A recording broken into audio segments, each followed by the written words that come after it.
Hello সবাইকে, অপেক্ষার অবসান চলে এসেছি আরও একটা নতুন ভিডিও নিয়ে।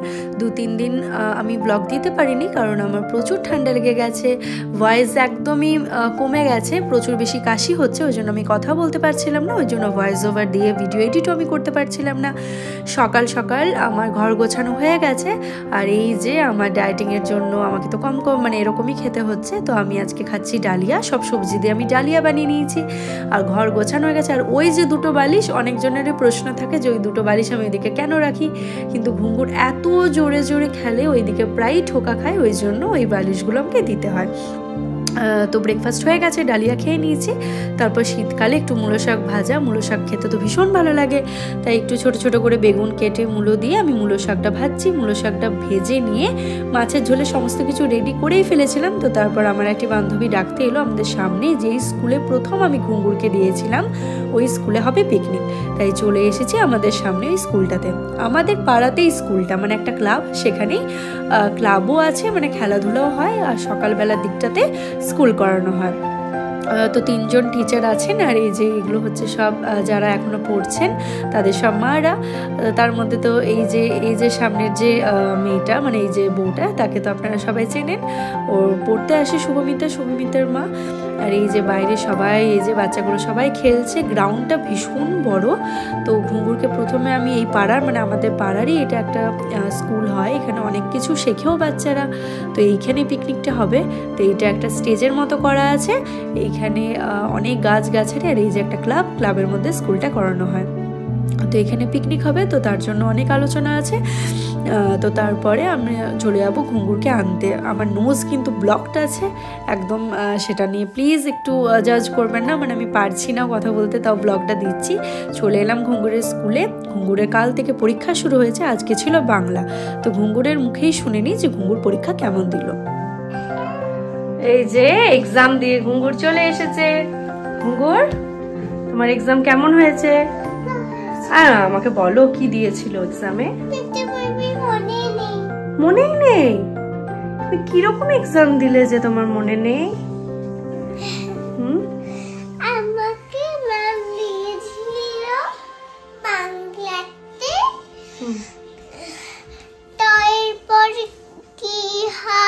টয়ের পর কি লিখেছো? ট, তারপরে ঠ, তারপরে কি দিয়েছিল? ড লেখা ছিল, আমি ঢ লিখেছি। দ লেখা ছিল, তুমি ধ লিখেছো, তাই তো? তাহলে ড লেখা ছিল, তারপরে ড এর পর তুমি কি লিখেছো? ঢ লিখেছো। তারপরে মধ্যে লিখেছিল, আমি ত লিখেছিলাম।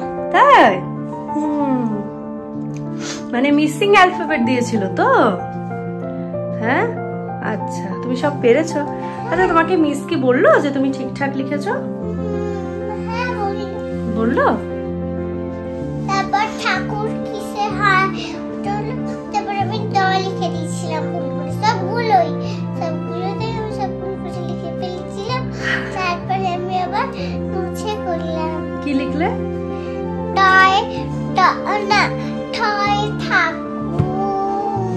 তুমি কেন দ লিখে দিয়েছিলে? তাহলে কি হবে? দ দি তুমি দ কেন লিখেছিলে? আমি বুঝতে পারিনি ঠাকুর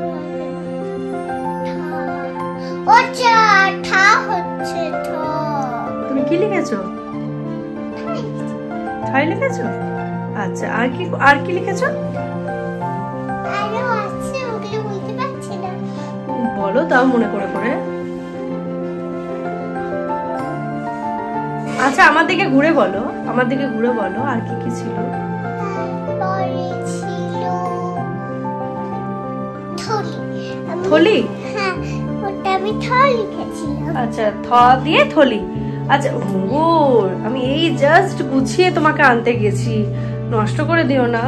স্কুল থেকে এসে সোয়েটারটা শুধুমাত্র খুলে, এখনো পর্যন্ত মোজাও খোলেনি, উঠে গেছে ও খাটে, ব্যাস সব এবারে শেষ, লন্ডভন্ড। তাই তো, লন্ডভন্ড করো না, সুন্দর এবারে তোকে দেখা যাচ্ছে, লাইটটা কম ছিল, এবারে জ্বালিয়ে দিয়েছি, এবার সবাই তোর এই বদমাস মুখটাকে দেখতে পাবে, ঠিক তো? কি যে লিখেছিস কে জানে।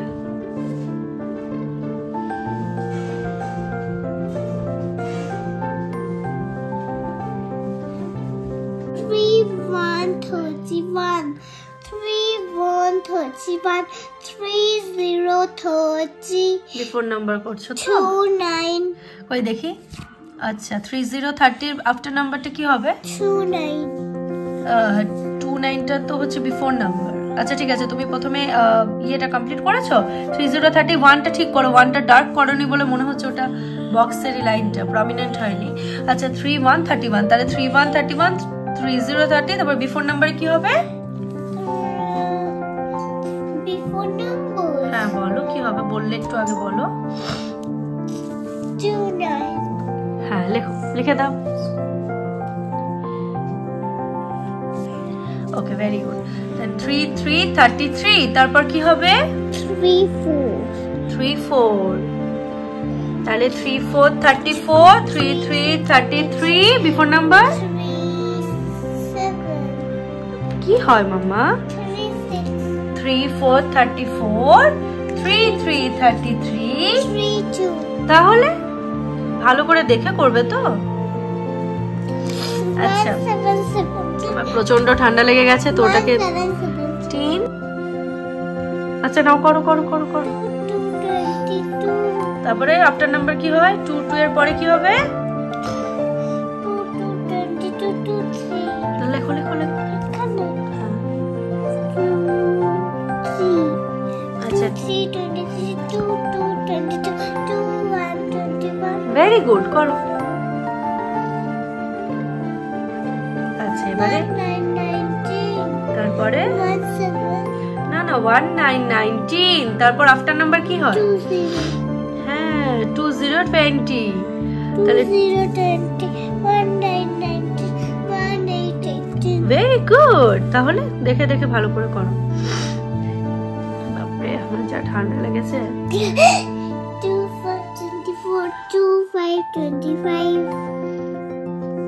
2525 2424 তার আগে কি হবে 2525 2424 তার আগে হ্যাঁ লেখো তাহলে ভেরি গুড লেখো বাকিগুলো কমপ্লিট করো দেখি এটা কি হচ্ছে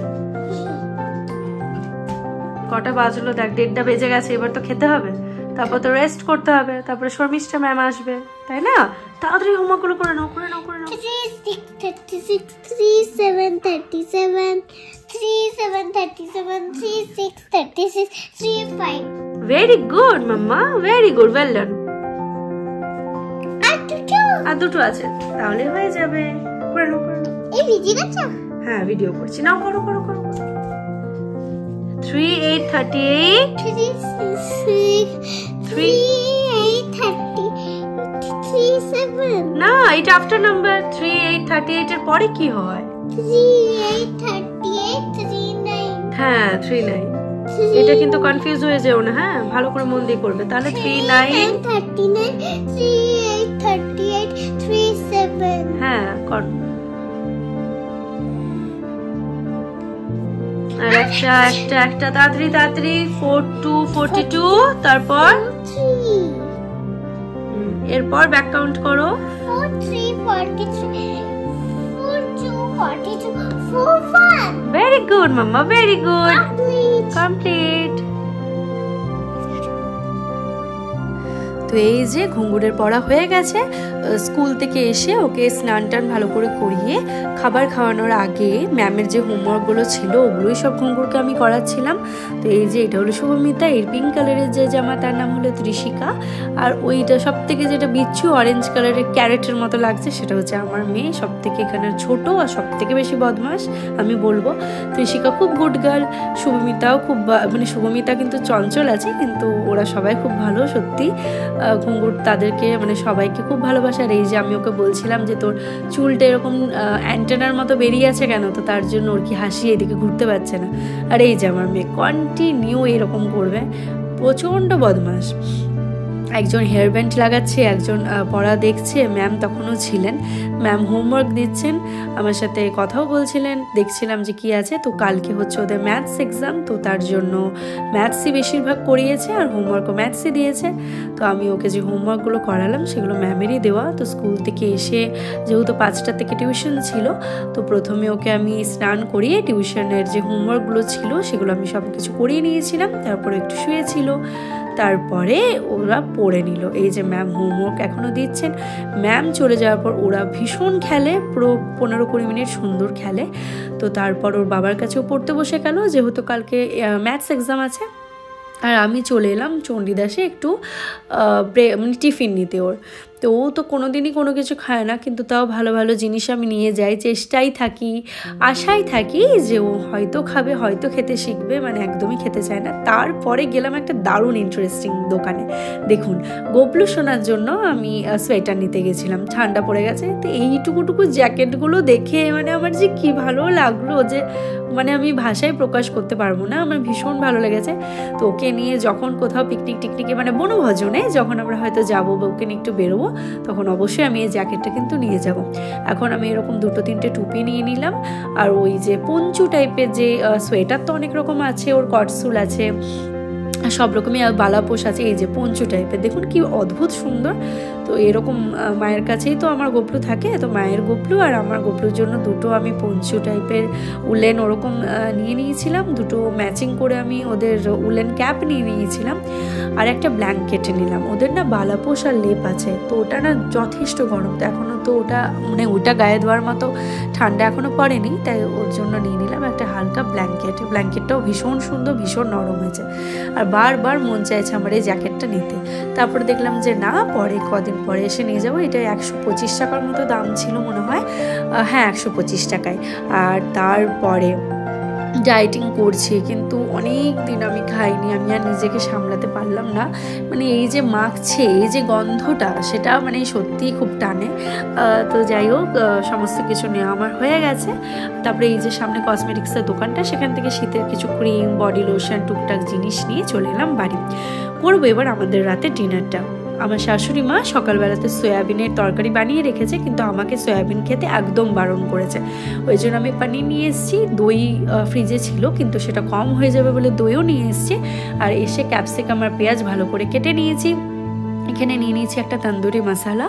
আমি খুব সুন্দর করে এটা ম্যারিনেট করে আমি এটা খুব হালকা অয়েল ব্রাশ, আমার ব্রাশ নেই, অয়েল ব্রাশ নয়, হালকা একটু তেল দিয়ে আমি এটাকে সটে করে নেব।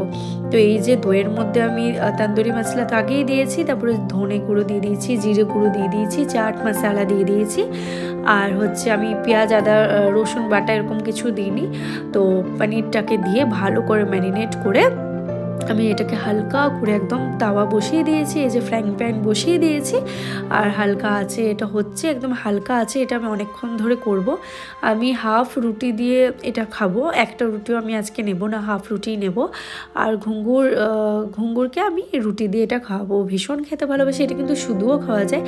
তো আমার কাছে কিন্তু ব্রোকলি বা সুইট কর্ন কোনোটাই ছিল না, ওই জন্যই আমি ক্যাপসিকাম আর পেঁয়াজ দিয়ে করছি।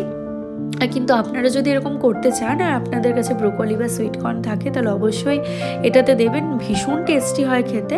তেল খুবই কম লাগে, একটু বেশ কাঠি কাবাব টাইপের খেতে লাগে। তো আমি এটা তারপরে ম্যারিনেট করে নেবো, তারপর আমি খুব সুন্দর করে এটাকে একটু হালকা করে সটে করে নেব। তো এইটাই ছিল আমার আজকে ডিনার। দেখুন, হালকা করে আমি ক্যাপসিকাম পেঁয়াজটা ভেজে নিচ্ছি, তারপর ওই ম্যারিনেট করা পনিরটা দিয়ে দিচ্ছি, তারপরে হালকা যে জল রিলিজ করে গেছে, তাহলে তো তেলটা খুব একটা লাগবে না। আর এই যে এটা আমার হয়ে গেছে, তেলটা খুব কম, তাই জন্য ফ্রাইং প্যানে লেগে যাচ্ছিলো, তো আমি অফ করে দিয়েছি। তো হয়ে গেছে এটা আমার পনিরটাকে আমি ভালো করে সটে করে নিয়েছি। তারপর আমি হালকা একটু রুটি দিয়েও খেতে পারি, যারা ব্রোকলি বা সুইট কর্ন দিচ্ছেন তারা এরকমও খেতে পারেন। তো এই ছিল আজকের ব্লগ। কেমন লাগলো অবশ্যই জানাবেন, যদি ভালো লাগে প্লিজ একটা লাইক করে দেবেন, সাবস্ক্রাইব করে দেবেন, নোটিফিকেশন বেলটা অন করে দেবেন, যাতে পরবর্তী সমস্ত ভিডিও আপনারা পেতে থাকেন। আমাদেরকে ভালোবাসতে থাকুন, নিজেরা ভালো থাকুন, সুস্থ থাকুন। আজকের মতো টাটা।